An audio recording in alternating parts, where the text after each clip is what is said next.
speaking of putting things on the shelf, and going back to the definition of sex, Mm, that's such a big topic, and I feel like women these days may be having the misconception that there's one goal to get to. It's the PIV, the penis and vagina sex that you mentioned. That was your goal at first. And my goal too, I think, in my vaginismus journey, I felt broken for not being able to achieve that right away. right, right. But tell us sex. So I'm sorry. Go ahead. Go ahead. I think there might be a little bit of a delay, but I was going to say, tell us about sex in general and how we can define sex in a more healthy Sure, perspective.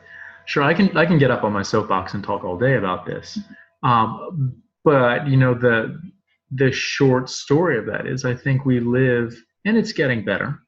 We live in a very heteronormative culture that glorifies penis and vagina intercourse.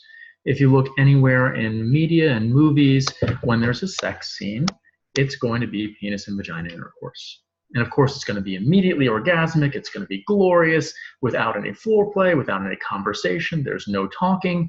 And that's just not what sex should look like. That's not what good sex is. It's not what healthy sex is.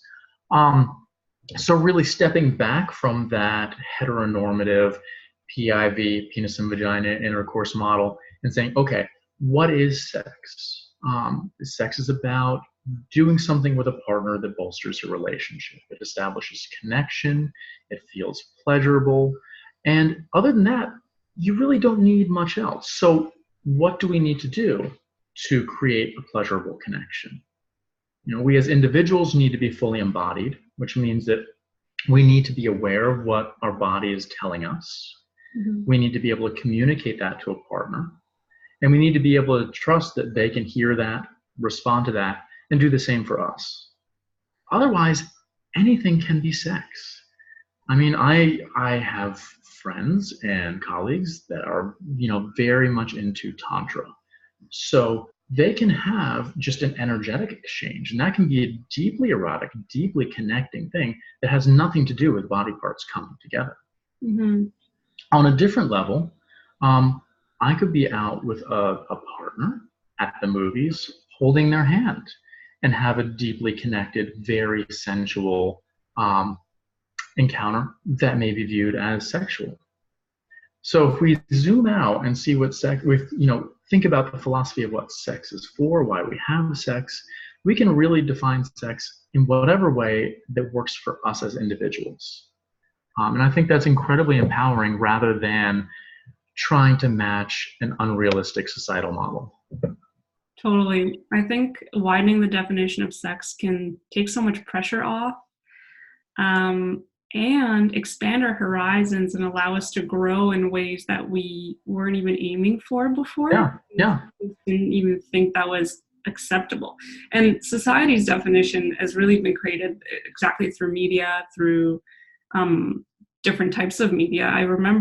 I think actually after our first conversation, a memory of mine was sparked where I remembered that as a kid, I saw a movie scene of a couple having sex, and it was the PIV kind of sex, and it was so violent. It seemed to my mind of the push action, right? Yeah. I'd be like, oh my God, that looks like it would hurt. Mm-hmm. That may be one of the reasons that created this subconscious belief that, sex is dangerous or something along those lines. Right.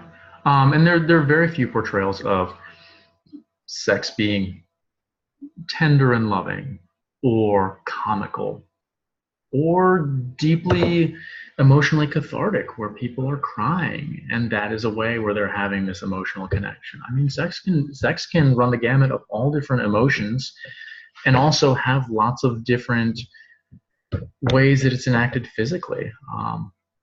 I think as individuals, if we start with a blank slate of being aware of what you're feeling, what you're craving in the moment, and seeing how you yourself, because you can have sex with yourself, how you can do that, or how a partner can interact with you to accomplish what your needs are, then you all of a sudden become aware that there's so much that could happen, and so many different nuanced interactions that can be considered sex, and healthy, beautiful, wonderful, healing sex.